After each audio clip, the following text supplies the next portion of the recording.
Minister, thank you very much for your very thought-provoking introduction and for setting the scene for the summit. I can assure you it's very much appreciated. And again, thank you for your support and for your encouragement. We have international, we have ministers, we have high-ranking, very high-ranking ship owners. I have to thank particularly Mr. Prokopiou for bringing his yacht to Malta purposely for this occasion. We're very grateful to you, Mr. Prokopiou. Extremely grateful. He came here purposely for this occasion, where I think I will not be divulging any secret if we say that tomorrow, may I, Minister? Yeah. Today, I'm losing track of time. Later on today, we're having a tripartite ministerial meeting between the Minister of Malta, Ian Borg, the Minister from Greece and the Minister from Cyprus, on board Mr. Prokopiou's yacht. We will be making history, and later on, the international press will be provided with transport to attend the press conference at 4 o'clock at the end of the meeting. So thank you very much again, Mr. Prokopiou. Thank you very much. Thank you. I believe now the next panelists have been wired up. So could I now invite David Kerr to moderate the next panel. We have a very interesting session on the Valletta Declaration 2017. Has anything changed? I think this is going to be a very, very interesting session. Thank you very much. David?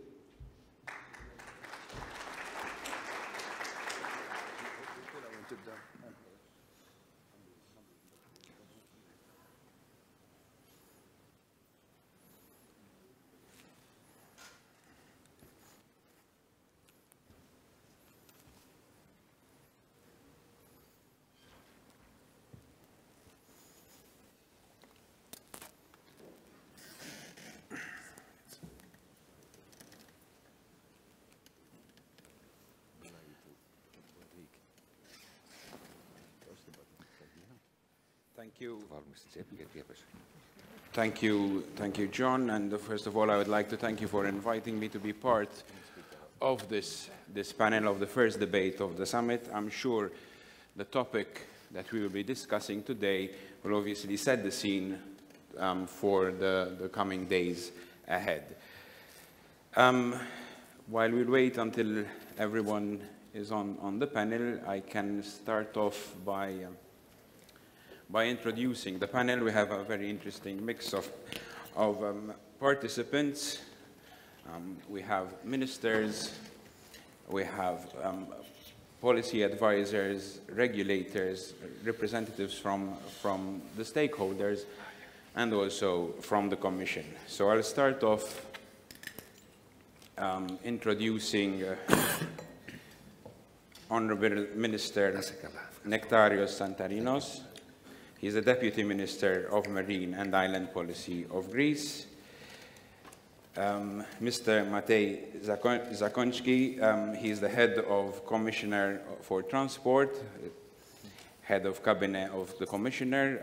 We have worked together throughout our presidency, and as a result of the strong cooperation we had, obviously, him, his team, and his services, obviously, we had the possibility of establishing, for example, the Valletta Declaration. And I also welcome Honourable Natasa Pilides, Deputy Minister of Shipping for the Republic of Cyprus. Also, a friend and colleague which we have worked for a number of years, Mr. Sammut, who is the Registrar General of Shipping and Seamen at Transport Malta. I have known Ivan for a quite number of years. I think we both had more hair at the time we met for the first time back at Malta Maritime Authority. Next, Anna Maria Darmanin, Secretary General for the European Tug Owners Association. Also, I've worked closely for a number of years now with Anna. I'm sure she is an example when it comes to defending the interests of the industry. And Mr. Fotis Karamitsos, last but not least, we have been working for quite a number of years. Today, Mr. Karamitsos is a maritime shipping and land transport senior advisor. He is very well synonymous with EU maritime legislation.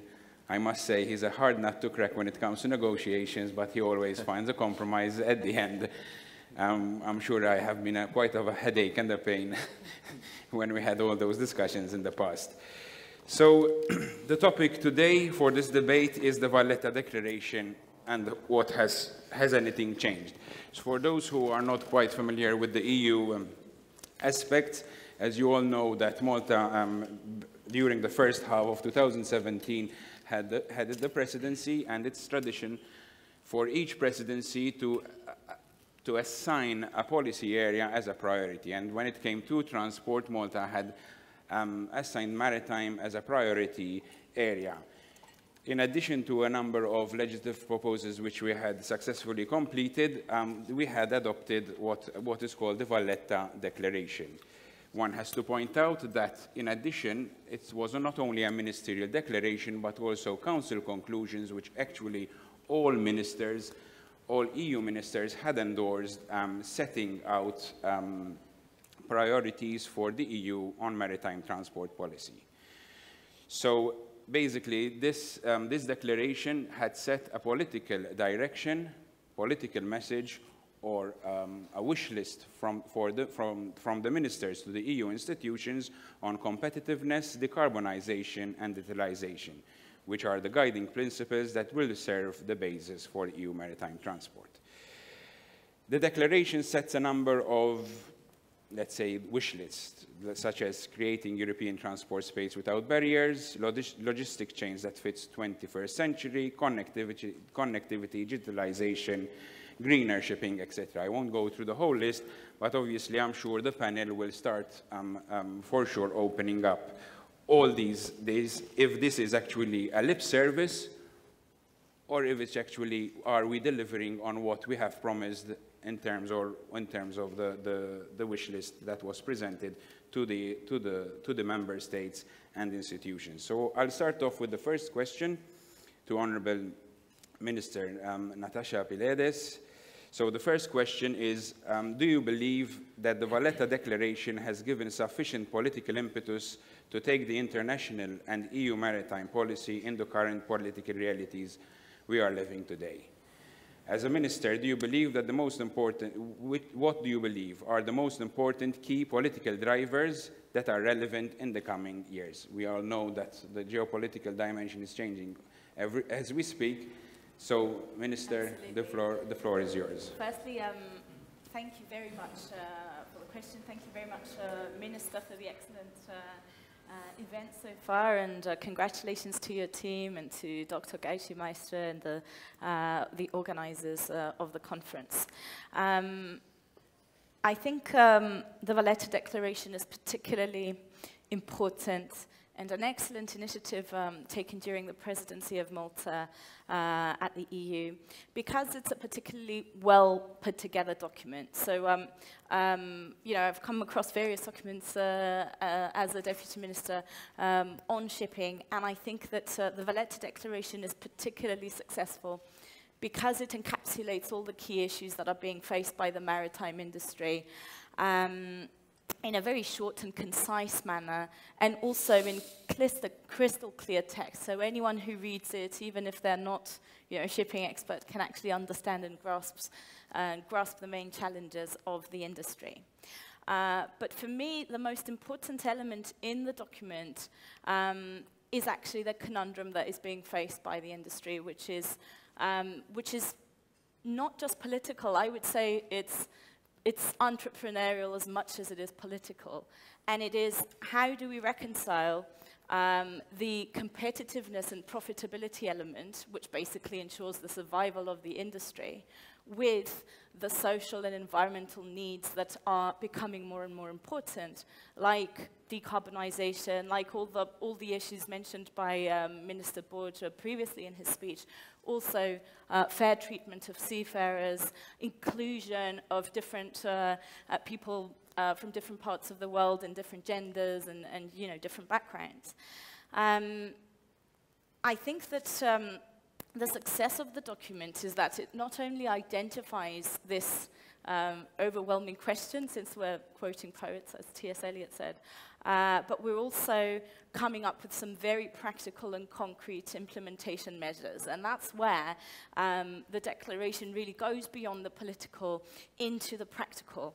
And that's the success of it, because it allows us to think of, to actually utilize some tools like embracing digitalization, like using data mining and better use of available data and tools to come up with solutions and to simplify processes. Daring to simplify processes, the European single window is something that we've discussed, and it's something that is coming along well, and I think it's very, very important. But then also the question of using resources appropriately, and that's not just physical resources, also human resources. How do we use women more effectively within the job market in shipping? So I think the document gives us the political mandate to progress, but it also gives us the tools to progress, and those tools have been used and are being used in many, many discussions. I think the collaboration in shipping between the industry, so the private sector and the public sector, is something extremely unique, and it is the success of shipping. And I think that we need to continue on that level to discuss these issues to bring shipping into the next era. Thank you. Thank you, Minister. Yes, clearly you have pointed out one aspect that is from political to practical. I think that is the essence. Now, is this actually being implemented, taking from the political to the practical aspects? Same question to you, Minister. Yes, thank you very much. We thank you, Your Excellency, for this summit and the discussion we will have later on. We have to bear in mind that shipping is a very important and vital for the EU economy and the quality of life of the European citizens, providing quality employment for over 615,000 people across Europe and contributing to the EU GDP 145 billion euro. So in this context, Greece in 2014 set the basis of the political priorities for the EU's maritime transport policy to support the shipping industry, and within the adoption of the Athens Declaration. The Valletta Declaration followed the same path and updated these priorities in 2017, and it's very logical that two member states, maritime member states, chose during the presidencies to focus in the EU policies on shipping and competitiveness and sustainability.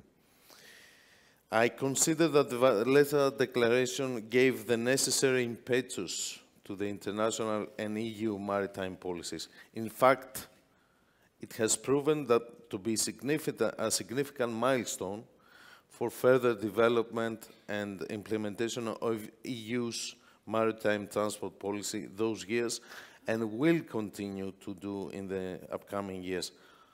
Almost all initiatives and developments of today are based on the Valletta Declaration. Digitalization and facilitation are well established in the Brussels agenda, and decarbonization is a starting item in the IMO's work.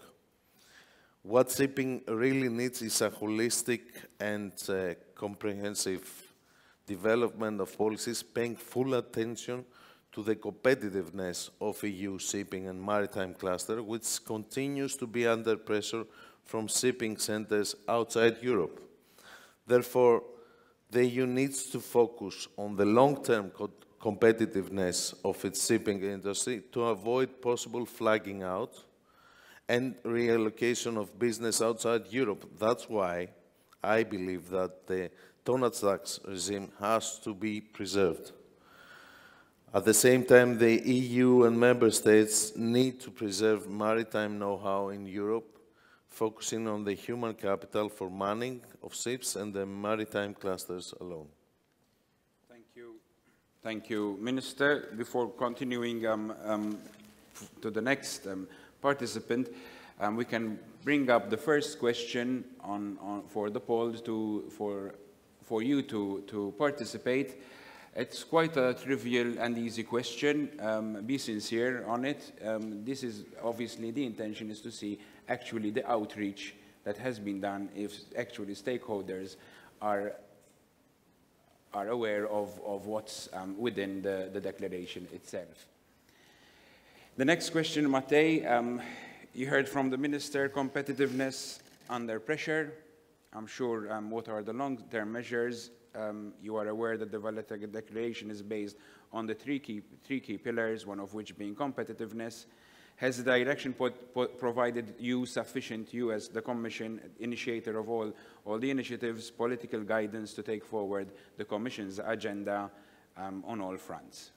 Matej. Thank you, David, and thank you for the invitation to the Maltese authorities, specifically, and organizing this summit. It's great to be in Malta. It's great to be talking about shipping again. You always see the same people in shipping more than in any other industry. You come to the room, being in Cyprus, in Malta, in Poseidonia, you see same people. Maybe on a different chairs, but still the same people. So thank you very much for the invitation. First of all, just to answer your question of the panel, what has changed? I think a lot has changed, and a lot is changing as we speak. We are talking about, and before we go into perhaps more policy details of what is changing, what I saw what is changing in Brussels is the change of mentality, how the maritime is seen.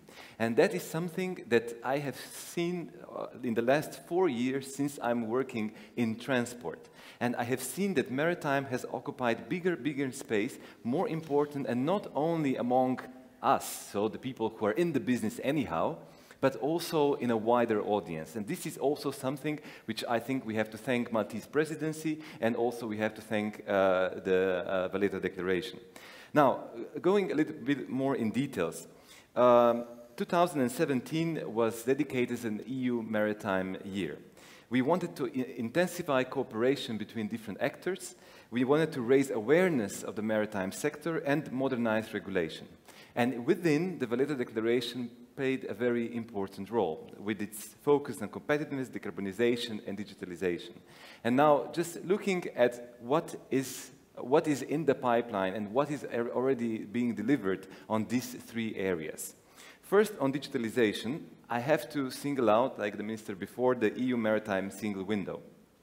We have seen that the current legislation which we had in place was not delivering the way we wanted. We saw that through the fitness check of the maritime legislation, and when we saw that, with the help of the political push of the Valletta Declaration, we now made a proposal which is now traveling through the institutions, Council and the Parliament, and we hope to see the light of day very soon, that the proposal becomes part of the everyday life for the shipping. Secondly, on decarbonization, I cannot stress more how important is the IMO strategy for the CO2 emissions adopted in April. This really is a groundbreaking event not only in the maritime sector, but across all the sectors which have to contribute to the goals of the Paris Climate Agreement. Now, of course, the work is not yet done, as already mentioned by the Minister before. I really would like to invite all stakeholders to join the MEPC in October with a credible list of the short-term measures and to deliver the initial strategy before 2023. This is something which is extremely important, and we need everybody on board. We have the strategy, and now we need a very good map how to deliver this strategy. Third point, competitiveness. We have the maritime dialogues with China, which proves to be a very efficient one.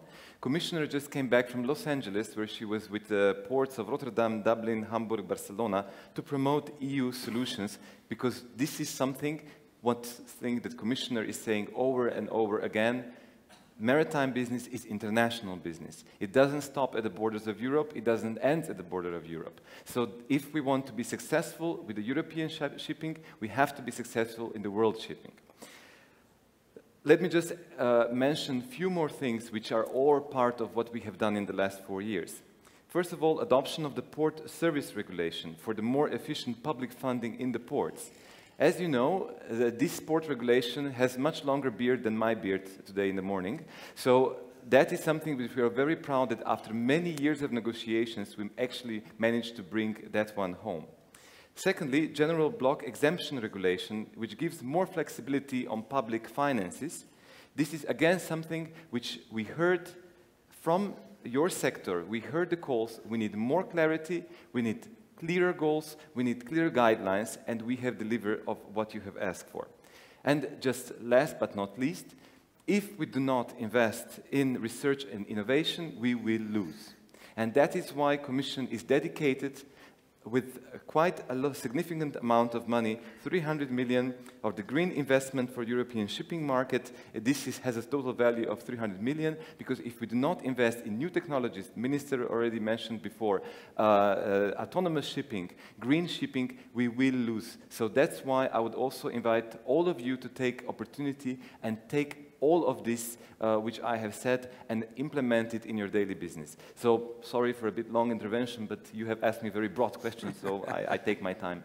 Thank you. Thank you, Matej. Yes, I agree that a lot has been changed in terms of mentality. I mean, I think the Valletta Declaration is one of the very few maritime policy documents which links competitiveness with shipping. We are not afraid anymore to focus and discuss on the element of competitiveness. I turn to Ivan Sammut. Ivan, we heard also the reference to the Athens Declaration. It is a build-up towards the Valletta Declaration.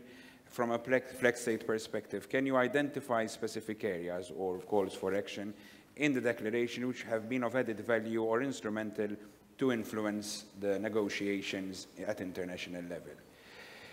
What are your views, obviously linking this to the Athens Declaration, on how such EU declarations, how such political documents could be instrumental to bring changes on an international level?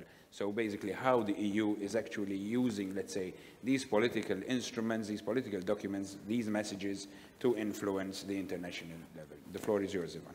Thank you, David. Good morning to everyone. First of all, on behalf of the Chairman of Transport Malta, and the Maritime Flag Administration, we join the Minister in welcoming all foreign participants and speakers to Malta.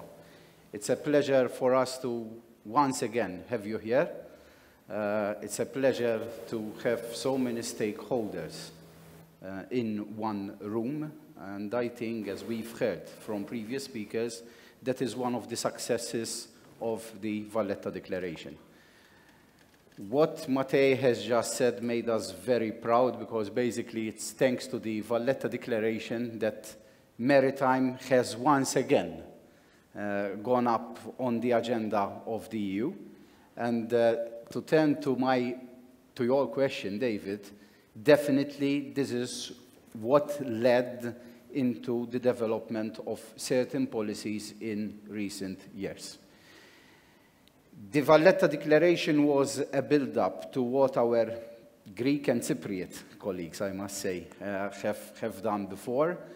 It came at a very right time when the shipping industry was at a very important junction.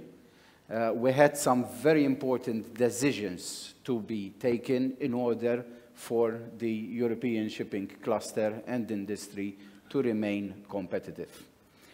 And as a flex state, definitely the policy was always our leading principle when we were negotiating in international level, which we must say, as our colleagues from the Commission and other member states know, is not an easy task, especially when you are negotiating issues such as greenhouse gas emissions. But we believe that thanks to the Valletta Declaration, we had the guiding principles for us to go with one front at international level and put us in a very good position to negotiate. The important thing is that this was not only a political declaration, it also had the feedback, received the feedback from the stakeholders, from the industry. As the Minister referred to earlier on in his opening remarks, Malta is a firm believer in dialogue with the industry. That is only how the European shipping industry can and will remain competitive. And we must say that in recent years also, under the lead of Commissioner Bulc, we've seen a lot in support to the maritime industry. I think one of the most important aspects that has also been enshrined in the Valletta Declaration is that shipping is international and should be looked at from an international perspective, and that was a very important thing. Because at the end of the day, if we want to remain competitive as Europe, we have to compete with third countries. It's not intra-EU competition, but we have to look what countries, other maritime nations outside of Europe are doing, and we try to do it better. So I just highlighted some of the points. There are others. For example, we didn't touch upon the aspect of connectivity, which was also a very important element, especially for island states like Malta. Connectivity is very important for us. And through the Valletta Declaration, we have set out the policy in order to ensure that in the future we also remain able to have access to competitive international trade. Thank you, Ivan. Yes, as you pointed out, feedback from the industry. Now, have we actually listened? And I turn to the industry, to Anna. Is it all about competitiveness? I'm focusing on competitiveness. The declaration clearly calls out for a level playing field in Europe and abroad. From the industry perspective, could you identify specific areas where actually the policymakers are dragging their feet in terms of delivering what they have actually promised or what was their wish list? But on the other hand, how could the industry play a stronger role in pushing what has been actually politically committed or promised? How is actually the industry getting up to be more effective in order to push and maintain the maritime sector, both in Brussels and on international level, high on the agenda? The floor is yours, Anna. Thank you very much, David. And thank you for the organizers for having the European Tug Owners Association here. It's a great pleasure and honor to be here, and especially talking about this theme. We had been, as an association and as industry, very, very pleased with the Valletta Declaration, because it is a political declaration, but also with very, very practical ways forward. And one can, as we have heard this morning, say there have been great steps forward from the declaration, and also seeing how maritime has actually been put very clearly on the political agenda. So yeah, there were a number of things that went forward and that have improved. But if we speak about competitiveness, I would say that's one aspect of the Valletta Declaration where we really have to work harder. In the sense of if you speak to industry and ask them if they've seen anything different happening in the last 2 years in terms of competitiveness from a global sector, initiating from the EU institutions, it would be nothing, would be the response. I'm pleased to be hearing also the optimism of Matej, and I'm glad to hear also the initiatives. But it goes beyond certain things that we have been talking about. It's good that we have the general block exemption being revised. It's good that we have the port package, which just really deals with EU competitiveness internally, not global competitiveness. We do need to be investing more in innovation, and it's good to see that there is the 300 million. Sadly, it is not enough. With how the global environment is changing, the global technological innovations are changing, we really need to be investing more and more and focusing more and more on this. So if you were to tell me, are we having a level global playing field? people in the industry would say we still are suffering in that respect. And it's not really the fault of EU institutions. It's not really the fault of member states. It's actually the result that we have come to today. We have been for many, many years trying to be first in class in many different areas, first in class in the environment, first in class in social aspects, first in class in sustainability, first in class in competitiveness. But you can't be first in class in everything. You can try, but when it comes to industry, as we heard earlier, it is competitiveness and profitability that the industry looks at. Industry is there to be profitable. And today, because of the whole geopolitical scenario, because of how the market is, profitability is less and less and less. And industry struggles to also survive. And you have players who will say, yeah, I am being sustainable, I am investing, but then what do I get out of it? How am I being more profitable? In fact, as an association, this is one discussion we're going to have in November. It is return on investment, even when we're talking about innovation. How is it affecting our bottom line? And how can this affect more and more our bottom line? Because this is the language of industry. Now, you say, what should we be doing more as an industry? And yeah, as stakeholders, we should be, I would say, more and more active in saying what's happening, because the market is changing so fast, and we're using tactics which are old tactics as institutions. We are not adapting to the fast-changing environment. And this is where we, as stakeholders, ought to be contributing more in saying really what is happening in our sector, which is changing. Even the tug sector is changing on a yearly basis in terms of what's happening competitively. So now really, it is a global level playing field that we need to have. My sector is lucky that we have some of the global leaders who are European. So I would say the tug sector is still lucky in this perspective. However, let's protect what is still European, for heaven's sake, because we have seen what's happened in shipping in general. It is going out of Europe, because it is easier to be out of Europe than operating from Europe.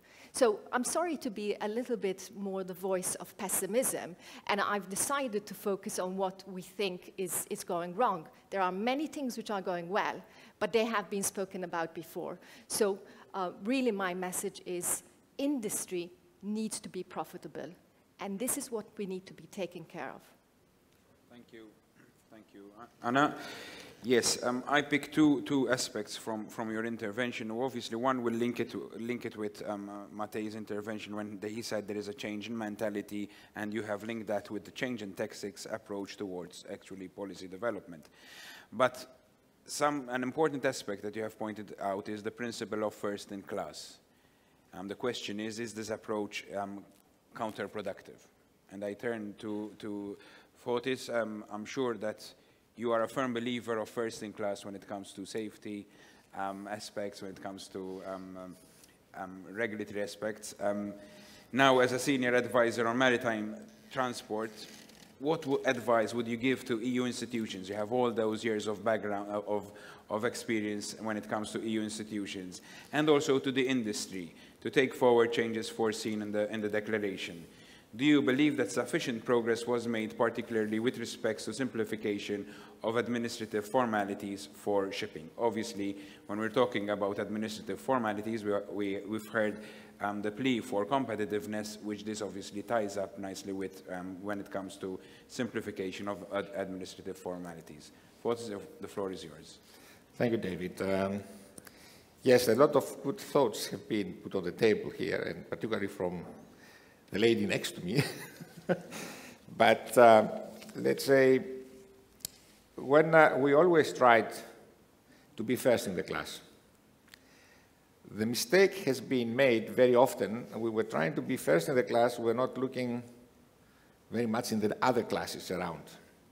So I would say one thing, it has changed over the last years. we have realized that, and we have always tried, and the Commissioner Bulc has very much pushed on that, to try to make as much at international level, and not only on European. So what we have achieved, and the level where we are, we must not, let's say, be continuing, but at least look a little bit around our shoulder and see what is happening. So what we are going to do, let's say, with people like China, let's say the competitors we have around. So if we are going to IMO, and we have really, the last weeks have changed a lot, is give in the IMO all the effort, together with the 27 or 28 still member states, to push the international standards at least to arrive at our level. So then the competition, the competitiveness that we have tried so many years, and the competition will be equal. So people will be fighting on the same level. On the other hand, we must be careful not to lose the sight that we are the first in the class. We should stay first in the class. I think that is important, and try to push the others and avoid dirty games, let's say. That is what it is happening lately today, and this is what we will see in some of the other panels. Now, you asked me also how we can see let's say, what we call the single window, or what we can do, let's say, to have a better harmonized approach in Europe. Now, the problem we face is the opposition of the existing systems. Let's say there are a lot of developments and investments that ports have made, and it's difficult to make them change. So the reporting once is an absolutely must. We have tried it with the pilot projects in EMSA. We had cooperation with industry on that. We have arrived more or less to do it, but now we have to establish it, to do it more a legal obligation and not for the ports. But we see, unfortunately, I would say still, I believe, although I'm not in the first line of fight against them, that ports are always trying to keep their system. So you go to Rotterdam, they want to keep their system. You go to Hamburg, they want to keep their system. You go to, let's say, Marseille, they want to keep their system. And this is a problem. So how the new approach and the new proposal made by the Commission is on the right direction. We are trying to make a metadata level where we will try at least to harmonize in a step the various elements of the ports, so at least the ships will be reporting again at the end once. And only if there is any change between they go, if they stop in Lisbon and then they go to Marseille or the other way around, then at least there will be the extra elements only that they have to report. So that the fact is then this exchange and the facilitation of the life of the captain, who spends at least 3 hours behind his desk filling up forms because before we go to another port, I think will be simplified.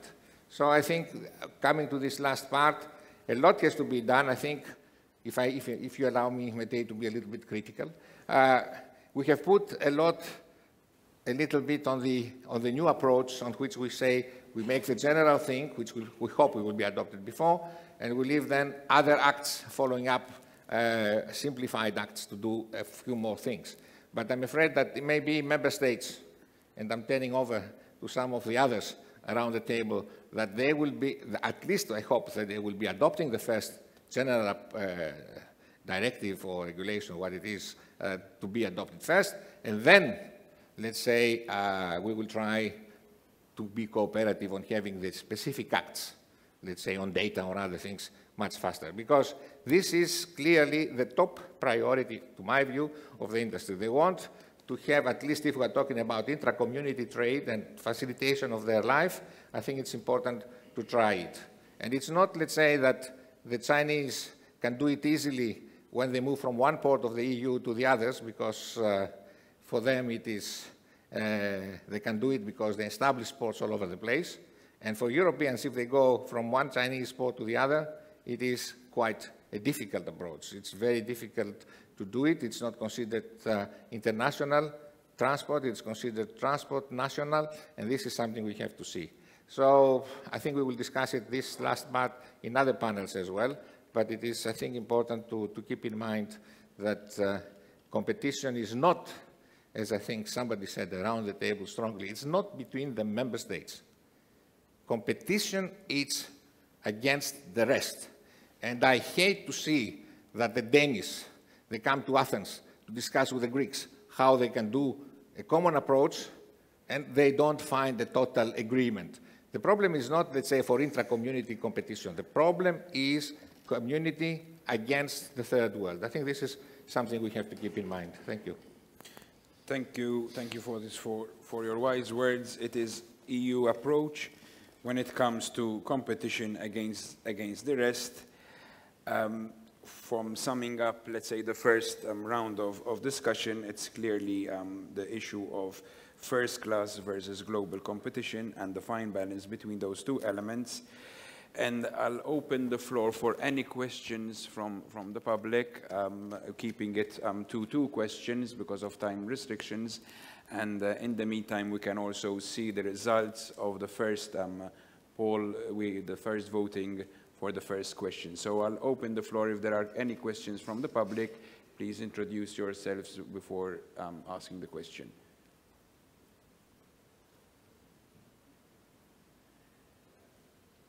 Seems there are no questions, so we have been very clear in your in your interventions. So we can move on to the second round of questions, and back to the ministers. I'll turn to Honourable Minister Nektarios. The EU is presently overshadowed by a number of challenges.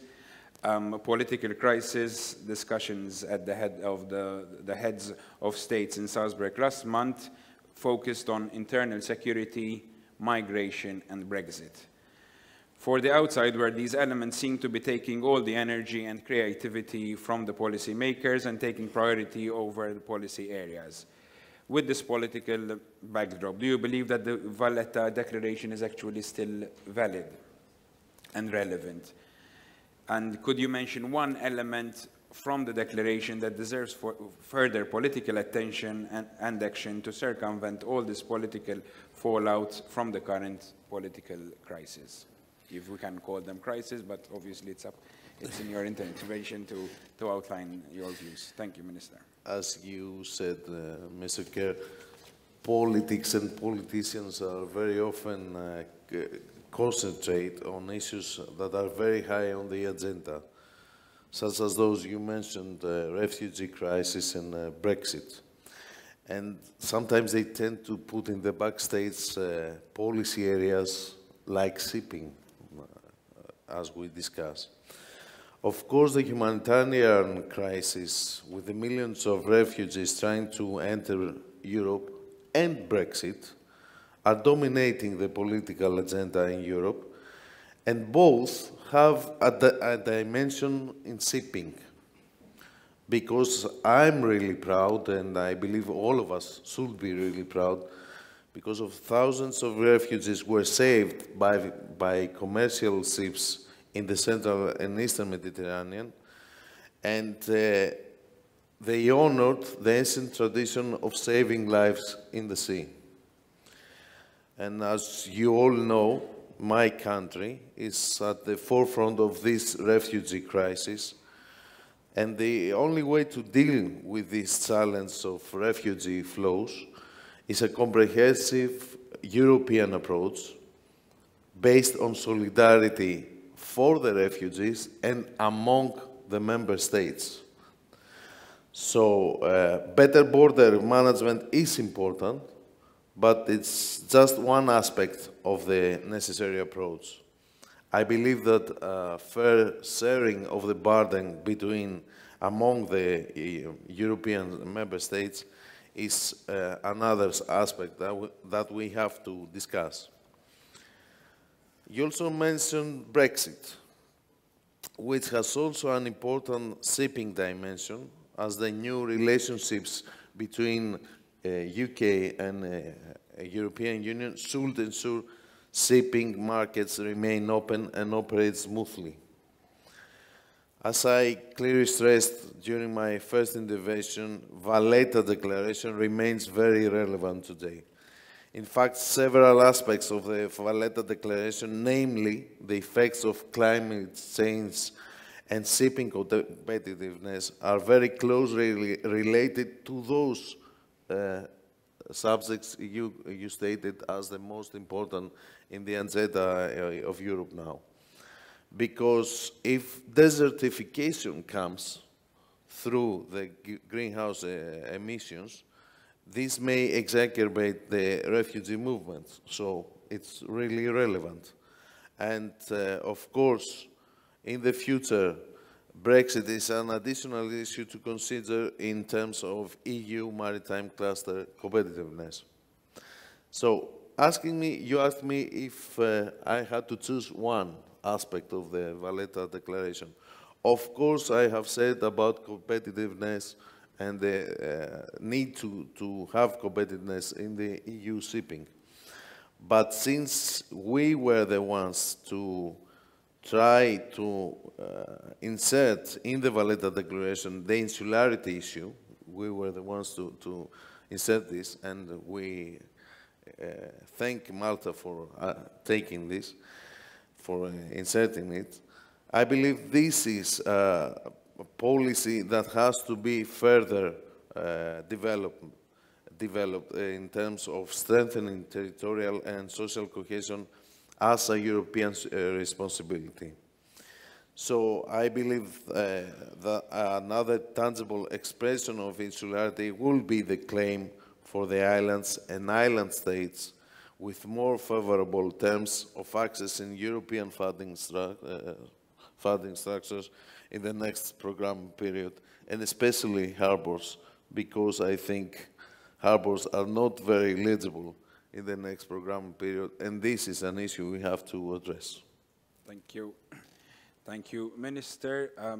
Before turning to Honorable Natasa Pilides, you can also vote for the second, third, and fourth question, which will come at the end to see the actual voting. It seems that time is being a bit tight. The floor is yours, Minister, in brief. It's taken, and I will be brief. We often say that shipping is the backbone of international trade and the global economy, and of course we all know that we move 90% of cargoes and commodities, so obviously that is true. But if shipping were a film star, it wouldn't be Marilyn Monroe. I think it would probably be someone like Meryl Streep, because we know that she's very, very important, but not everyone feels the need to discuss it the whole time. And you know, for me, that is a great blessing. It's not a disadvantage. People are talking about Brexit. They're talking about, inflows of refugees. They're talking about many important issues.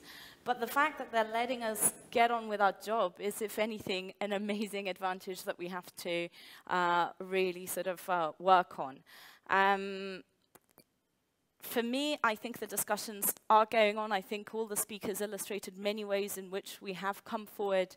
But I do think that there's more that we can do. I'm going to agree with Ms. Darmanin, if I'm pronouncing the name correctly, and single out competitiveness, and the Minister also touched upon it, as the main element that we need to work on. Like Greece, like Malta, we wholeheartedly embrace and commend the state aid guidelines, and we're really grateful that they are in place, and we look forward to them being preserved and enhanced in years to come. But I want to stress one thing: competitiveness is not just about tax, it's not just about legal framework, it's also about how efficient and how quick and how effective we are, and how we manage to embrace the pressures and to turn them into opportunities. People aren't talking about shipping that much, but they are talking about it, and there is a lot of pressure from groups in Europe and beyond for us to become more environmentally conscious, for us to become more socially conscious, and I think we need to build that into the elements of competitiveness. I think the issue of ports that was mentioned earlier is key in how we become more efficient and less contribute less to pollution. And I think the fact that the IMO is adopting some of the initiatives which were mentioned in the Valletta Declaration is absolutely crucial and key, because we've all mentioned how shipping is international. It needs to be regulated at an international level. We need a global level playing field, and we need consistent application and implementation of the measures by everybody. And that is something that we need to push as the EU, as an EU Commission. We also, I think, need to push to make sure that the positive change that is being brought and introduced into the world is actually monitored effectively and implemented effectively across the world. Thank you, Minister. I turn now to Fotis. What are the key elements that will establish a stable, predictable, and competitive framework? Conditions for enabling the development of digital solutions and advanced maritime technology. Is it fair to say that technology is outpacing policy development, an element not foreseen in the declaration?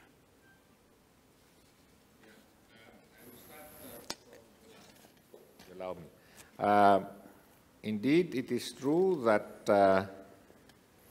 the policy on the side of the research that we are doing in the community, let's say, it doesn't meet the fast-growing developments outside. I take an example. The double hull, the story of changing ships at the time of the Erika and Prestige accidents. Technology was there. Some of people had it already. But it was then the policymakers that they developed and obliged everybody to have double hulls. The same we can see today. There is technology development which can benefit very much industry on the fuel side, on, let's say, the materials, the capacities of automation, on which really much more effort can be done in the European research and development to facilitate also the take-up. We see that the other transport industries, automobile industry, aviation, and railways, they are very well organized, very well lobbied. They can lobby very well. As a result, let's say, little money are left, the 300 million we mentioned, let's say, for the shipping.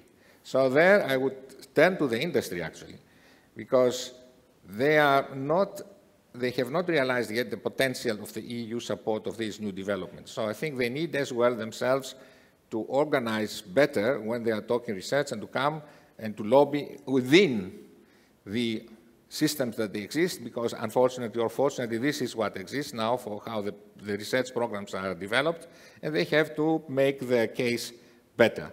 And of course this will facilitate in the future their competitiveness. I think there are areas, I wouldn't say go now for ship development of X type that is so far taken up in the Far East, but we are strong, let's say, on issues like still on building passenger and cruise ships particularly. We are specialized vessels, we are very good. We are on energy production, I mean windmills on the sea. So I think there are elements where the industry as such can bring forward some of these things much more for the future. And finally, and because we lost on shipbuilding to the Far East, I think we have to be clever on this issue of the legally supported government support. Indeed, in the Far East, the shipyards, if I take Korea or if I take China, I think they are very much supported by industry. Here, we have killed, many years ago, when most of us were not responsible on this table at the time, we have killed shipbuilding by taking a very orthodox approach on the competition issue. The same thing, unfortunately, that we may tend to take on the shipping today, and not on the shipbuilding. On the shipbuilding, we have killed it, we sent it to the Far East. Now we have to be careful, let's say, not to do the same mistake. And I think I would like to stop there because it is the main message I want to leave to the policymakers and to the industry. Thank you. Thank you for that clear message, Fotis. I mean, and obviously shipbuilding is an excellent example in terms of past past experiences. Now I'll pass over to Anna. Anna, the declaration calls on EU institutions to cooperate closely with the industry to undertake appropriate initiatives and set milestones. Do you believe that this process has started, and what initiative would you propose? Briefly, you have 3 minutes to outline this question. Okay, I'll be very brief. I'll mention one initiative which I think is a very positive initiative, which is the European Ports Forum, which has been set up about a year and a half ago. And I think it is a good initiative because it brings together not only stakeholders and the institutions, but also it brings member states together. And this is a good place where we can together discuss a number of topical issues. And we have now set out in our agenda to have subgroups on blue growth and greener ports. Another initiative is the Women in Transports platform, which I think is also very praiseworthy in showing also best practices in the transport sector, including maritime, on promoting women in transport. So just briefly to mention two, if I were to say what would I propose, what I would like to be seeing more is a coordination between consultation with stakeholders at an EU level, but also at an international IMO level. So where we could be working more hand in hand, not just the stakeholders with what we want to be seeing at an EU level, and then independently at working at an IMO level, but to consolidate our efforts and have actually discussions on both IMO and EU together. I would say from an industry perspective, we've realized that our resources are so limited that we have to be working together. And now we have come up with our own platforms, such as the IM, where as a whole transport stakeholders, we block in together what our priorities are. And as a maritime cluster, we're working now in this next year on coming up with our priorities, what we'd like to see the Parliament and the new Commission working upon in the sector.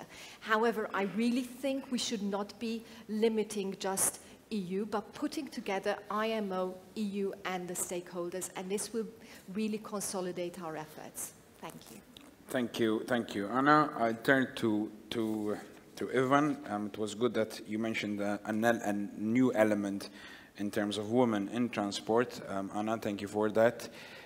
Because up to now, the discussion has been dominated by competitiveness. So I'll ask Ivan on if you can identify 2 actions that were actually included in the declaration, which have now been actually translated into actions.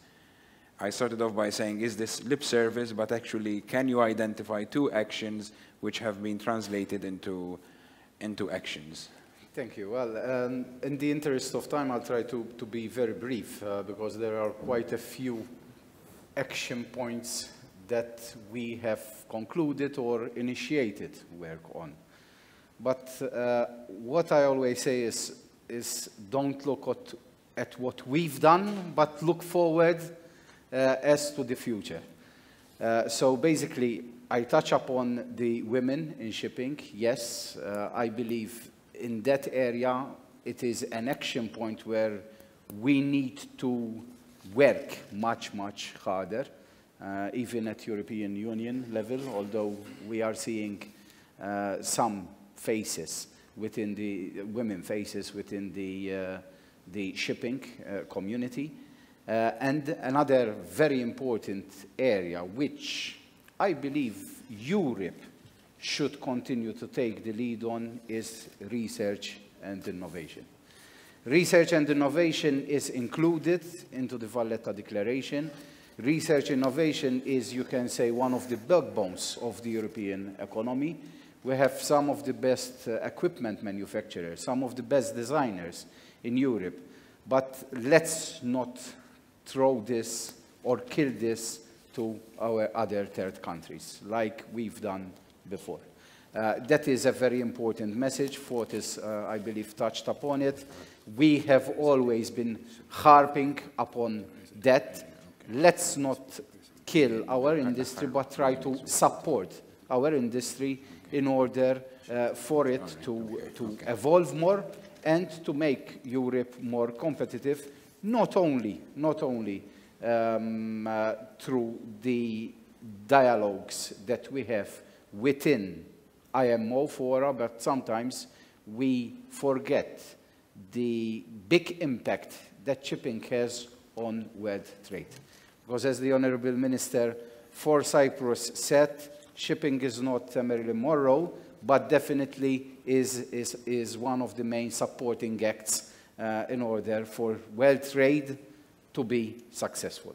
So it's one of the very important elements that unfortunately sometimes we take for granted, and my last comment to this is let Europe not take shipping for granted, because as one very important Greek ship owner once told me when I was a bit younger, ships have props. So definitely shipping can just start up the engine and steam ahead of Europe. Thank you. Thank you, Ivan, and thank you for the clear message ending your intervention. So the last intervention, I turn to Matej. I think the panel has treated you with kindness, Matej. There have been quite a few questions directed to the Commission, but to be fair, the Commission's term is coming to an end, and what would you see the key achievements attained under Commissioner Bulc?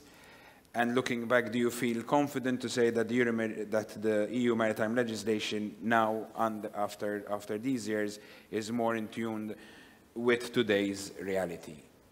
Matej. Thank you very much. May I just have one comment? It's a typical way you ask me the question, I answer completely other question, but just one comment allow me to have. First, on the question of first in the class, second in the class, last in the class, which class and so on, and which school and so on. I think that this is, the discussion first in the class or not first in the class is a discussion we should not have. Because I don't think it's really a brainer.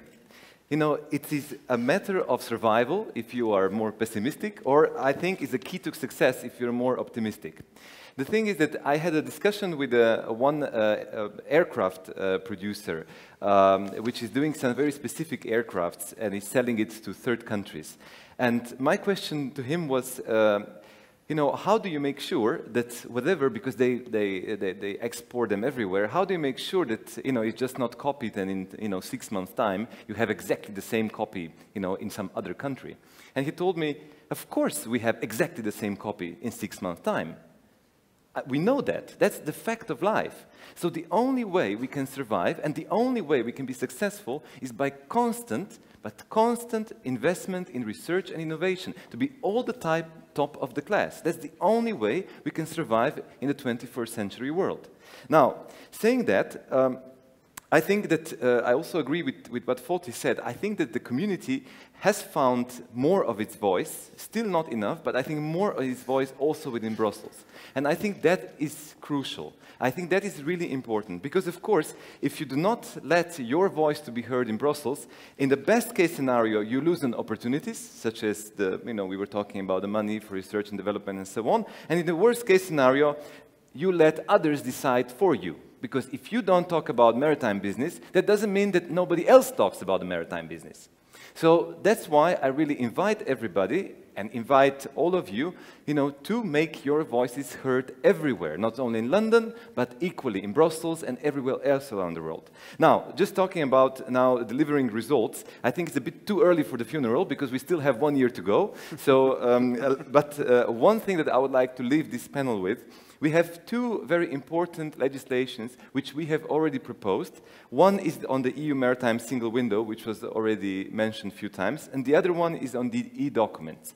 E-documents, basically, what we want to make sure is there is no paper, so that all electronic freight documents will be paperless.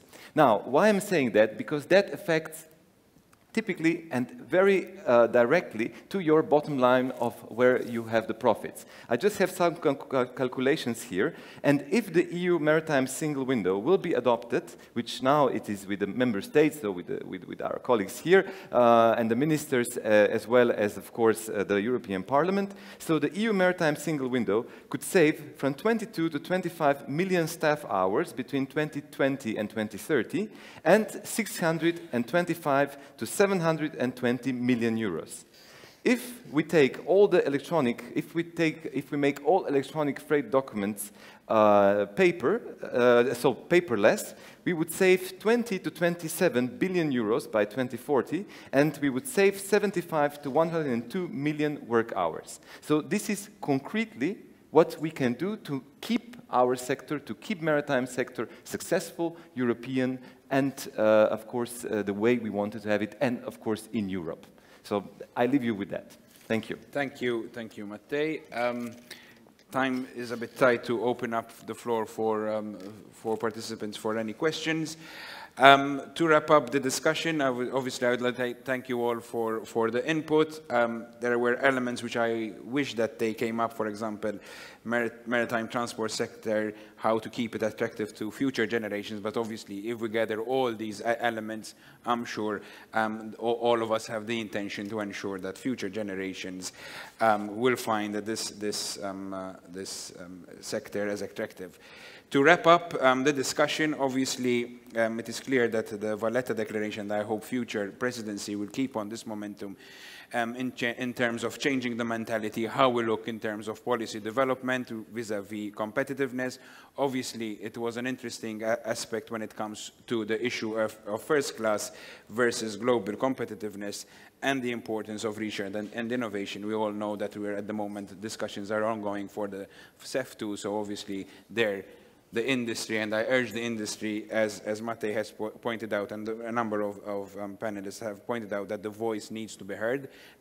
Do not come out at a later stage when actually negotiations are, for example, at the level of the Parliament, where it is too late. All in all, obviously, there were other aspects that we could have entered into discussion. For example, the element of insularity, interesting and a fresh idea in terms of if shipping was a film star. That is something that we all need to keep in mind as we go along. And obviously, the women in transport, in the transport sector.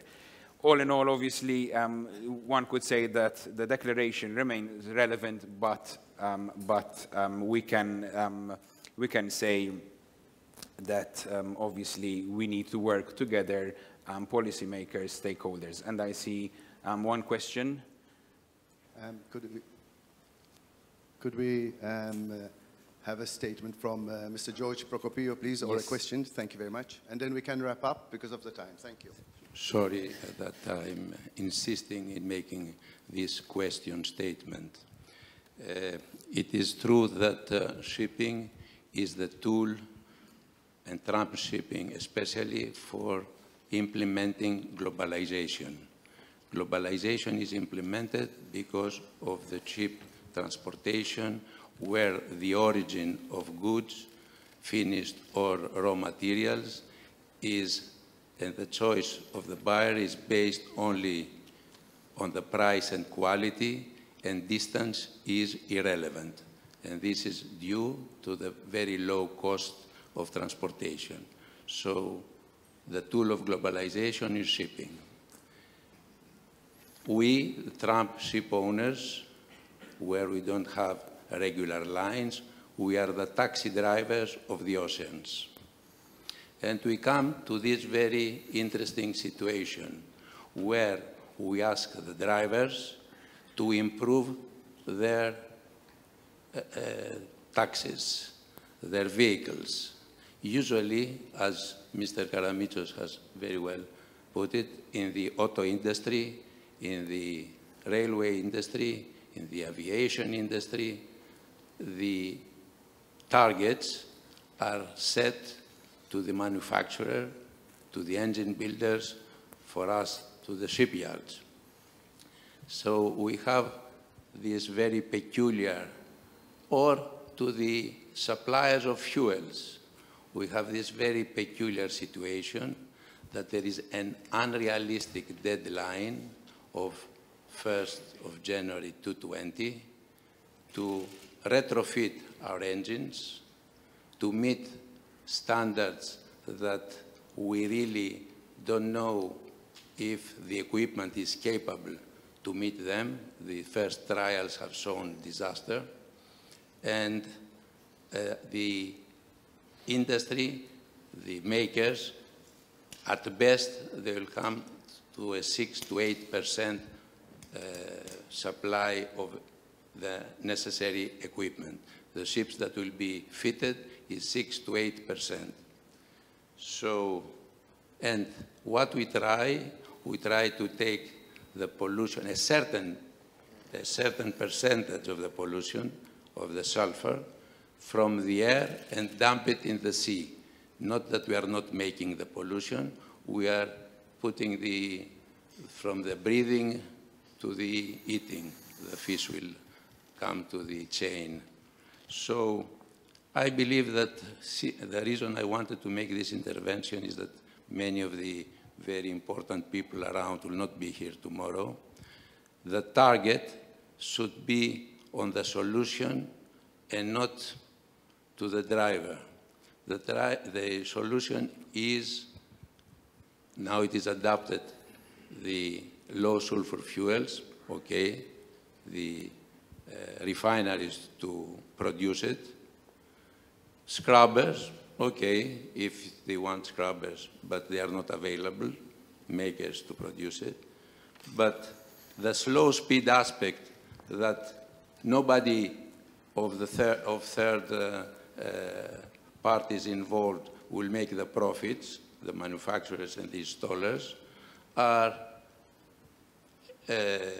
very much promoted, but the slow speed that from the first day you have a reduction of 60% of all generated pollution. You don't produce the pollution for NOxes, SOxes, CO2 emissions, and particles, which you have a reduction of 60% despite the increase of the number of ships required for the same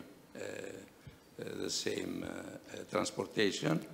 This is not looked upon. So I have not seen biggest hypocrisy than this one. Thank you. Thank you for the statement and your comments. Obviously, the issue of creating legal certainty to drive the industry to implement versus a target approach solution. Obviously, this is a topic which opens a lot of debate, and I'm sure in the coming sessions we will address these issues. I give the opportunity if anyone would like to comment very, very briefly on the last statement. If not, we can wrap up this session and I'll pass on to John. Thank you. Thank you.